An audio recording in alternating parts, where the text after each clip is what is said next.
Hello, everybody, and welcome back to another episode of Nerd Soup. My name is Reuben, joined here today with Aaron, and we are back to review The White Lotus, Season 3, Episode 7, Killer Instincts.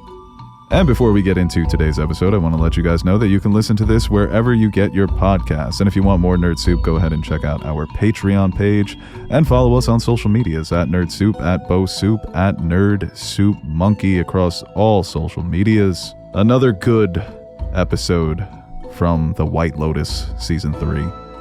That's where I'm going to end it. Because I have other things on my mind with these tariffs. No, I got a lot too. I got bullied by a TikToker. The first time I ever got approached for a TikTok, I'm like, oh, he's going to ask me for my favorite song. How much do I pay for rent? And I just took my cigarette and threw it on the ground. So I quit smoking. Then he came back he's like, sorry, it's for a TikTok. I was just so befuddled. I didn't know what to say.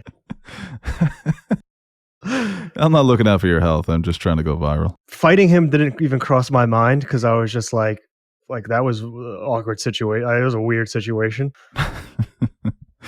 Oh, that would be fun if let's just get to the episode because this has really piqued my interest and I don't want to talk on it too much. But yeah, no, Killer Instincts, Season 3, Episode 7. I keep repeating that. I think the only thing that really didn't work for me in this episode, and I think that may just be, not to say that it didn't work, but I think the stuff with Tim has gotten a little repetitive. And they kind of brought it home for me at the end of the episode, but I can understand why some people are getting tired of that storyline. And also Guy Talk and Mook. It's an episode that I liked, and I'm starting with the things that I didn't. I'm wondering if their characters are just underwritten, or maybe the actors don't have chemistry, or maybe they're not good actors. I'm not even saying that to be mean. I simply don't know, because I feel like their storyline, it could have used a bit more juice.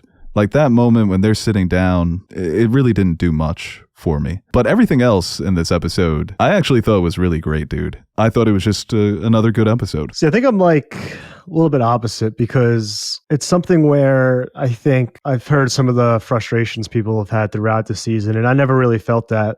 This was the first episode that I kind of felt frustrated with a lot of the storylines and how things just... I don't mind the slow build, but for me personally, this is the first time I think it's been a sidestep rather than slowly building towards something. I guess you can only slowly build for so long that it gets to a certain point where it feels like nothing's moving, you know? And I did enjoy some of those parts, but out of all the main storylines, maybe only one or two might have moved the needle for me this episode, where I feel like up until this point, I've been on board with pretty much everything they've been doing. Especially with Rick, I felt like all that buildup for that moment didn't really find that character to get the mental clarity or the growth that we were kind of being teased with all season, and it kind of just sputtered out.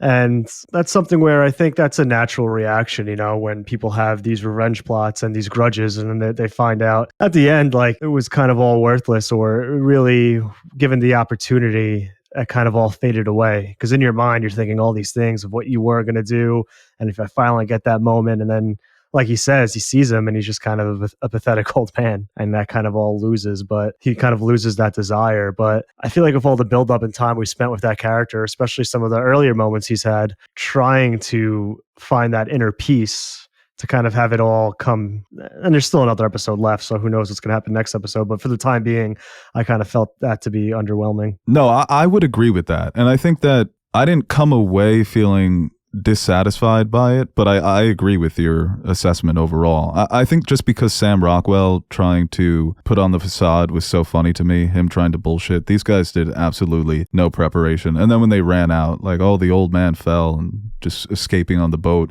and then him deciding to have one last night to get fucked up, we're in Bangkok. Sam Rockwell for me is just one of those guys. He's one of the ones, he's special. He's just such a great performer. But no, I think I really do agree that for that to be the moment where he comes to this place of being at peace with his life and the pain and the suffering, and just kind of accepting all of those emotions, like they talked about during the temple scenes, that the only ethical response, or I forget what they said, but the only true response is to sit with these emotions and feelings, and that's what he's doing in that last scene when Sam Rockwell's having all the fun with the girls. But I don't think that was necessarily earned. I did have the same reaction to Scott Glenn's character as he did.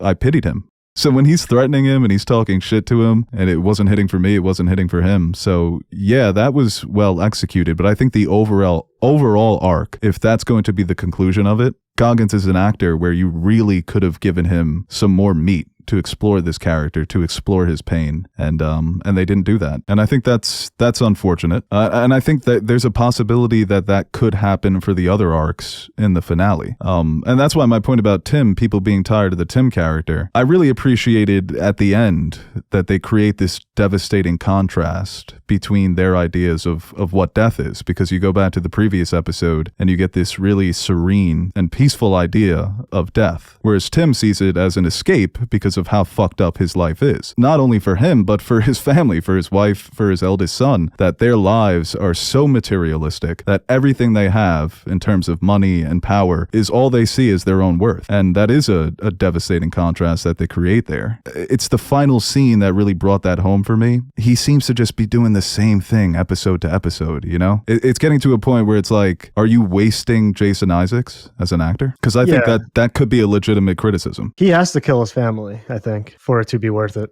He just needs to go full murder-suicide and be like, okay, yeah, they teased it, and it fucking paid off. I did not see that coming. But if there's something where, like you said, like even in the finale, if he has, you know, maybe the whole family kind of finds peace with the situation that's waiting for them back home, it's still not going to, it's hard for me to find an end game here with that character where you don't look back on the previous 3 episodes and be like, we could have gotten something more out of this. And like, I do enjoy when he's on screen because of just how out of it he is and just consumed by what's going on and how it's going to affect his life and his family's life.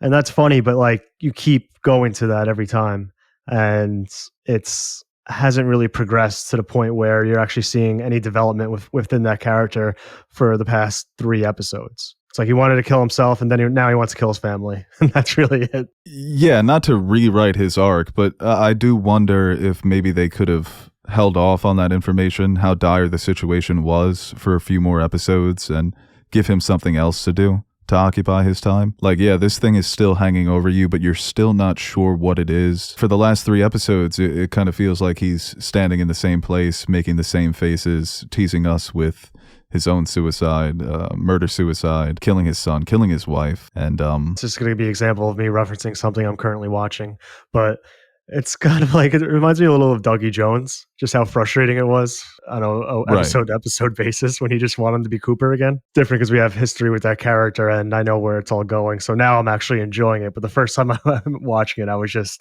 getting so fucking frustrated. I'm like, let's move on here. And it's kind of the same thing here where it's just everyone's saying it, just kill yourself. Not because we condone suicide, not because we like suicide, but because at a certain point, shit or get off the pot. And I think that's the difference between an artistic troll job versus a writer not really knowing what to do with this character. When you have an ensemble, that's sometimes the trouble you run into. And I would have to go back and watch season 1 and 2 and really see if there are any storylines or subplots that don't work for me, because I don't remember having this issue with seasons 1 and 2.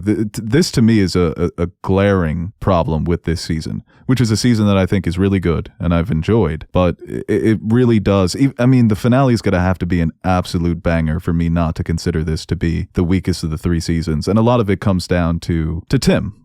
Yeah, I mean, which is a character that I don't hate, but it's just, you know, like you said, shit or get off the pot. Like if he has like an I am the FBI moment where the payoff is just so fucking great. Yeah, well, I'll retract everything I've said, but yeah, this was, and I've been very lenient up until this point, but like I said, this is the first episode where I was starting to feel pretty frustrated. Yeah, because his arc is stalled and his wife has no arc whatsoever, which is totally fine because she's there to be comic relief. And once again, I think she delivered in this episode with the funniest back and forth when she's talking to the young woman, come back to North Carolina. I could find you a nice gentleman. It's just she's hysterical every time she opens her mouth. You just want to mock the accent. She's there to be comic relief. Her husband really doesn't have much to do. But Saxon may have had the best arc so far, and I feel like we should have saw this coming, where he's so insufferable at the start, so obnoxious, and then they slowly peel that back and make him a bit more introspective because of the relationship he's cultivating with Chloe, and more importantly with Chelsea. So when he walked out sad with the books, I was like, yeah, no, I feel bad for this character. Yeah, someone said online, it's like, I can't believe, like, at this point in the series, I'm rooting for Saxon and the Republican. It's so true, dude.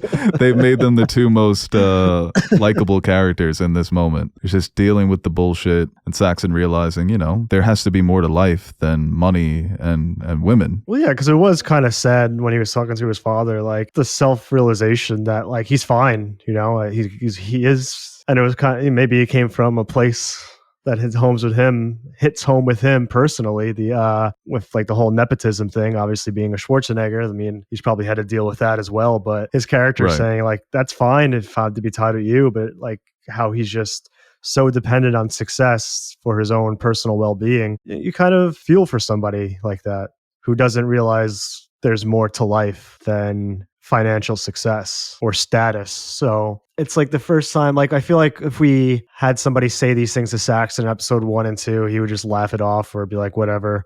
But now I feel like it's starting to really resonate with him to a point where he kind of will be a changed person by the end of this experience. And that's something where every season, I feel like you've had a couple of characters where their whole worldview kind of shifts from arriving at the hotel to when they leave. The son in season 1, what's her name in season 2? The young woman, like... Oh, yeah, Tanya's assistant. Right. So it's not the character you would expect to have this moment, because we've kind of gotten our douchebag of the week every season so far. But that's fun, kind of playing with different character archetypes and, showing different people coming into any situation could actually change their perspective on things. So that's why the tone of this show is so genius, because how tragic yet also how hilarious would it be if Saxon comes to this realization that, like his brother said a few episodes back, maybe this life is a test to see if we can be better. And he goes, you know what? Yeah, I'm going to take that advice to heart. I am going to be better. Pop! His dad just fucking blasts his brains out. It's like a Romeo and Juliet, but father and son. It's like, yeah, I have to take you out of your misery, because without this money, you are going to be nothing. You admitted that to me. So I'm doing you a favor here, kid. That would be really, really tragic. And that, him listening to Chloe, I mean, both of them too, dude, because Amy Lee Wood was so hysterical, and that just trying to be a good friend for Chloe as she's telling them all of this fucked up shit about Greg. Or the comment she makes about how, Greg would imagine that his friends were fucking his girlfriend, and he would, he lost a lot of friends because of it, because he would have these angry reactions. And Chelsea's like, yeah, no, I'm sure he did. And I'm just realizing for the first time that that's the same actor who played Uncle Rico in Napoleon Dynamite. Yeah, I saw that too. So that's really funny. Fucking range, baby. That look of Greg sitting on that couch will be burned into my memory for the rest of my life. And Saxon realizing that he is going to be used to fulfill this fantasy, building off of episode 7, where it was that gaze, the female gaze was on Saxon and Lachlan, so it flips. And now it's like you're going to be used and not even get paid. If I was Saxon, I'm like, yo, I need $100,000 like Belinda. $100,000's a little... I mean, Belinda was... Oh, he lowballed the fuck out of her. Yeah. And she wasn't even mad about that. She was like going on about morals or some shit. I'd have been like, raise that number, buddy. Bro, I was totally with Zion. But Zion too. $100,000? I see the house. You were just there. Catering. Full bar? Yeah, no, if that was me, I'm going back to my room to think about, I want to walk away with at least $500K. So my counter's got to be $1 million, right? And then he'll counter, and then I'll be like, okay, I'll settle for $500,000. Because I don't want to push it. I don't want to piss him off, because he's still a little scary. But dude, like, yo, you're not Sherlock Holmes. You're not Batman. You're in a foreign country. I would never try to enact justice. There is no justice in this world. And the military junta's always lurking. You go to the authorities, and all of a sudden you're arrested for like some other stupid shit. I don't know. She better get her shit together. What was the payout? And then like, all right, 10%. Yeah, that's fair. Little tithe. Belinda tariff. It is, somebody pointed this out, that why would you murder somebody at one White Lotus and then go hide out at another one? I mean, he's probably got loyalty, got status, free breakfast. late checkout. Yeah. He's like, if I got to hide away, I need that breakfast buffet from the White Lotus. I literally just got diamond status with White Lotus. I can't not go back. Yeah, so Greg, not the best criminal in the world, but he does seem like a guy who, like, he really doesn't want to hurt Belinda. Like I said, you just got to take that money and run, bro. You never look back. You're not getting justice for Tanya. I'm not avenging you from beyond the grave, Tanya. I loved you. You were hilarious, but let's be real. Tanya never thought of Belinda ever again when she left. I love that line too by Belinda. Can I catch one break in this lifetime? What did you think about Lachlan in this episode? Stepping all over Piper's feet. Yeah, I'll stay too. I can't stand when people do that. Dude, so many things that these characters have done this season that really get under my skin. Like the Jacqueline Laurie thing, despicable. This is my thing. If I'm Piper, go find your own thing. Yeah. I feel bad. I mean, he's kind of lost right now, and if he does connect with what's going on there, but yeah, maybe like let her do a year, then you do a year. So I feel like the whole point of escaping is just that. You just want to be in a new place with new people. Kind of defeats the purpose if you're going with somebody. Yeah, it seems to be that which is fair, he's really bugged out by what happened between him and his brother. And I really thought they were going to go the angle of he does remember and he did it with the full intention of, well, he knew what he was doing. But no, he seems to be really freaked out by what this means for him as a person, that there's a lot being suppressed when it comes to Lachlan and his sexuality, and that staying in Thailand, you're not going to escape from that. So it's, playing with the metaphor there. But that just really pissed me off for Piper, because Piper just looked at him like, what the fuck is wrong with you, bro? I don't like you people. What don't you get about this? I'm the normal one. I like you the best, probably, but still, you kind of freak me out as well.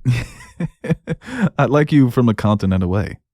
That's where I like you the most. But that was another great scene. I really do need to take a trip to Thailand, get more in touch with my spirituality. Or I'll probably just end up doing what Rick and Frank did. That crushed me too, dude. For him to be sober for however long he said, and Rick putting him in that situation where he has no choice but to take a drink, that kind of crushed my soul a bit. Yeah, I mean, he jumped right back into it. God, I forget, what did he call the performance that she was doing? That was funny too, dude, when she was like, it's folk music and hip-hop. She was low-key killing that. Yeah, they came in with no game plan, did no research. Bro, not a lick. Did not check her Letterboxd, IMDb. But the funniest game of the episode was Alexi talking to Lori in bed, twisting her hair and whispering the sweet nothings, and then immediately going to, I need $10,000. And her being like, I'm not that rich. I'm lawyer rich. Yeah, but he didn't even you got to work your way up to that. Bro, no, he jumped right into it. It's like last season, she played the long game. He did it in 10 seconds. He's got to take notes. Well, that's the difference between being a man and a woman. A woman has to scheme and plot. A man just has to come right out with it. Because if his girl didn't start banging on that door, Lori was going to be pushed over into giving him that money. And it starts out as they have the little spat at dinner between Lori, Kate, and Jacqueline. She goes off to see the fight. She's having a great time. She has a one-night stand. And then it ends with her jumping out of the window, being punched. Respect to my Russian brother there. He's pulling dimes, man. Like a dime puller. I don't know. Yeah. I was going to say like a vending machine, but they use quarters typically. When you said he was pulling dimes, that's where exactly my head went, like a dime puller. Yeah. Like, what takes dimes these days? Nothing really. Bro, it's crazy how they betrayed us, because I feel like we were fucking with the Russians. We liked their vibes. We liked the way that they were partying with the girls, showing them a good time. But no, it turns out they're criminals. I called it. Yeah. Yeah. No, that I broke my heart when I saw Vladdy in that flashback. I thought Guy Tog was going to do something crazy, bro. Like when your girl's watching you in the gym practicing and you start pulling out moves that you've never done before. I thought he was going to just run up on them with the gat. You should have. Like Killer Instinct. Check this shit out. Well, what did you think about that conversation with Mook? That kind of felt like manipulation. The way she was all disappointed. Oh, I thought you were more ambitious. My girl saw me got fucking punked by that TikToker. He'd been 6 feet under. You got to show up when the ladies are around, man. That was his perfect opportunity. Bro, life in prison because you had to put this guy in the fucking concrete in front of your girl. I can't not respect it. Yeah, I mean, that was the perfect opportunity. Yeah, she was being mean to him, but like in a nice way. But Yeah, in a nice way, but in a way that felt like there's motivation here. And I do think that those two characters have been underwritten, especially Mook. Mook is just there to be Mook. well, I still think she's in on something. She's got to be, dude. Because it was just weird. People don't talk that way. It just didn't feel like that was something she truly believed, or that something that she would say to guy talk, because it does feel so middle school. And these are supposed to be two adults. I understand that they're still young, but yeah, that was strange to me. But I do think the actors, unfortunately, like I said, it could be the writing. It could just be those two actors. You know, sometimes you pit two people together in a romance and it doesn't quite work. They don't have that spark. And Schwarzenegger and Amy Lee Wood, it was like she was looking at a younger Rick, that in another lifetime he could have been my soulmate, because there's a lot of similarities here. There's a lot of pain, there's a lot of sadness, and I can heal him. I do wonder how that line went over with people, but those two had chemistry. Guy Talk and Mook don't really. Well, yeah, like even when she was, because that's like I don't know if it's a stereotype or whatever it may be, but the notion that like I want to fix him or I want to fix her or something like that. Yeah, it was interesting to see her perspective on like why she's attracted to Rick and why she does feel like they're soulmates. And I think there is something to that, but you know, like how she's feeling now, it's definitely some give and take when it comes to the notion of trying to, you know, she says she's her soulmate, but she also wants to change him into somebody who's better. So is that really your soulmate? Oh, that's a good point there.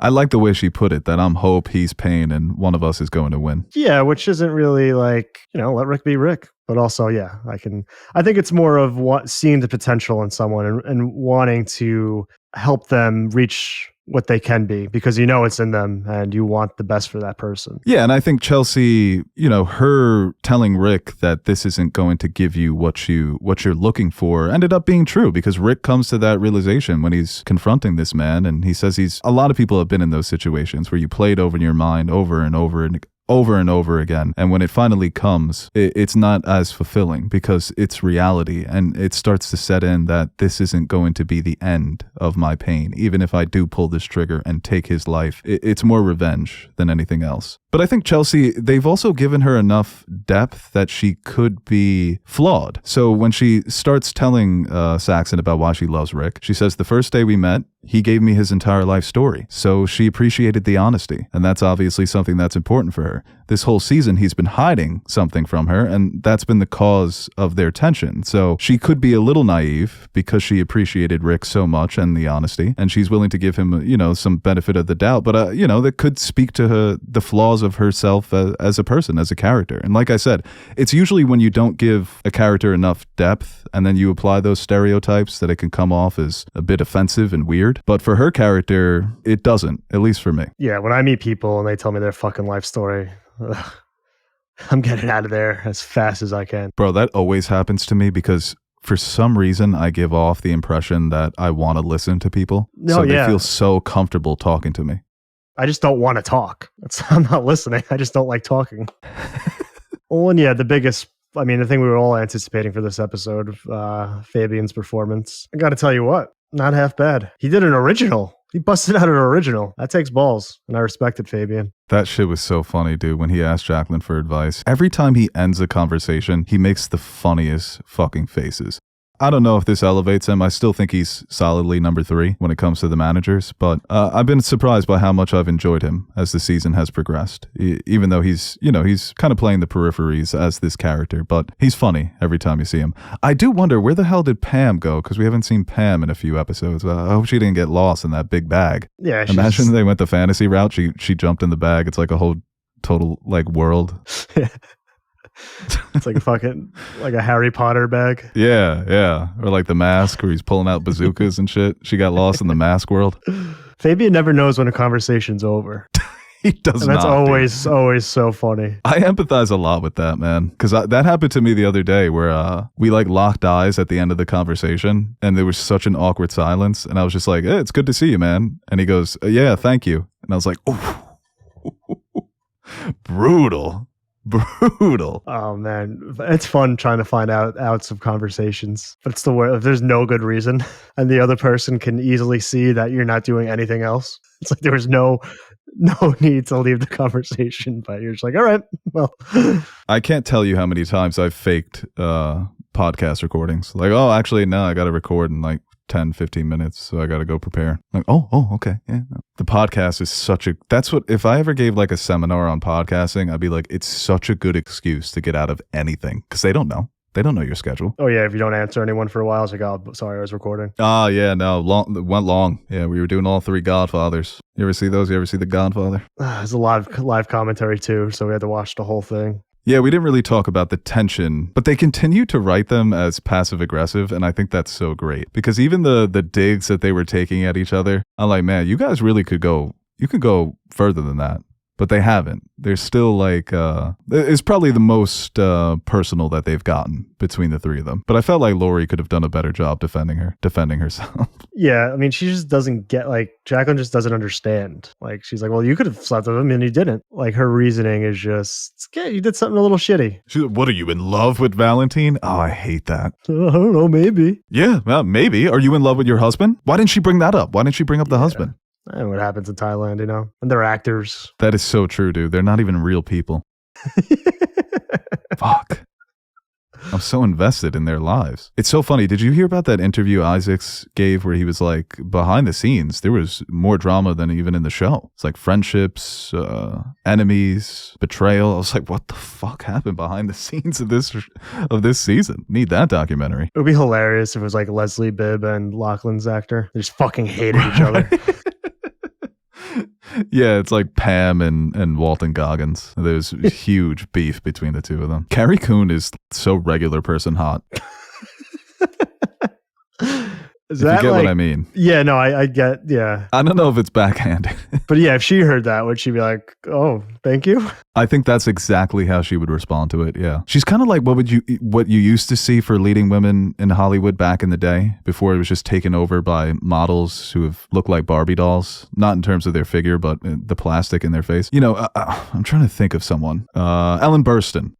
Yeah. Michelle Monaghan has that, you know, that modern Hollywood, sexy, steamy look. And so does Leslie Bibb, more so cute. But I mean, I just like Carrie Coon's vibes. Yeah, I hope she's listening. And bro, she's like imagine. very offended. I'm so sorry, Carrie. I love when an actor gets like some new publicity because of a new show, and like people are already like posting like, you don't forget about Gone Girl. It's like, yeah, most of these actors been in a lot of other things. It was the greatest performance of the 21st century. Like, don't you forget. Like, yeah, she was fine. Would it be like, well, I knew Carrie Coon in Gone Girl. The Leftovers people have more of a case, because I feel like Leftovers, you know, it's a show that doesn't get as much appreciation as some of the other HBO dramas. And everything you hear about that show is that it's incredible and that she's unbelievable in it. But yeah, no, that shit always pisses me off, dude. When you think Jason Isaacs, what do you think of? And there's only one right answer. I know the answer you want, but unfortunately, it's still going to be Lucius Malfoy. But I know you were looking for the Patriot. Yeah, I mean, you're a communist, so it makes sense. But you wouldn't say. That's good stuff. It's got to be the Patriot. I love the Patriot, dude. This is the battle that turned the tide. We know no king. I'm literally starting to sweat. Thinking about the Patriot? Yeah. I don't even fuck with Mel like that. Young Heath Ledger, too. Yeah. What a great movie. He just ran through the middle of a battlefield with nothing but an American flag. That was too cold, man. Talk about aura. That was like the American version of Donnie Yen in Rogue One. But real. That was a real story. So Star Wars is fiction. No, yeah, the Patriot, 100% historically accurate, too. Nothing in that movie is fabricated. Yeah, that and The Death of Stalin are probably the 2 most accurate historical movies I've seen. And he's also in that, and he's excellent. Yeah, he really is. Good job, Jason Isaacs. He played my boy Zukov. That man was giving Nazis hell in World War II, bro. I would love to go... Never mind. We'll go back to I was going to say, I'd love... Just go back to like 1950s Germany and just show people his face to scare them. Dude, it's so fucking funny. Me and my brother, my family went to like a German festival, and it was like very old, like the Lederhosen and like very old school. My brother, like, we leave, and he goes like, yeah, I felt like I was like in 1940s Germany. I'm like, I know history isn't his strong suit, so I know what he was meant to say, but I'm like, I don't think I would have been let in if it was 1940s Germany. He's like 46. You're off by a couple of decades at least. Maybe a century. That's so funny, dude. It's tough, man. You have to go back real far to find a century when the Germans were doing some fucked up shit. All right, guys, that's where we're going to end this review, The White Lotus Season 3, Episode 7. We will be back next week for the finale, which apparently is going to be an hour and 30 minutes. So a White Lotus movie. They should put it in IMAX. Aaron, thank you so much for joining me as always. And yeah, I know you're probably excited for that finale. You love a good finale. I do get very excited for finale. Hopefully you don't have any TikTok encounters. Keep your hands clean. I was all ready to. I was going to be like, think of the coolest song just in case I ask. Not even anything I'm listening to. Just want to seem cool. Like, how much you pay for rent? $10,000. Oh, fuck. I was going to ask to see it. No. I was going to know I was lying.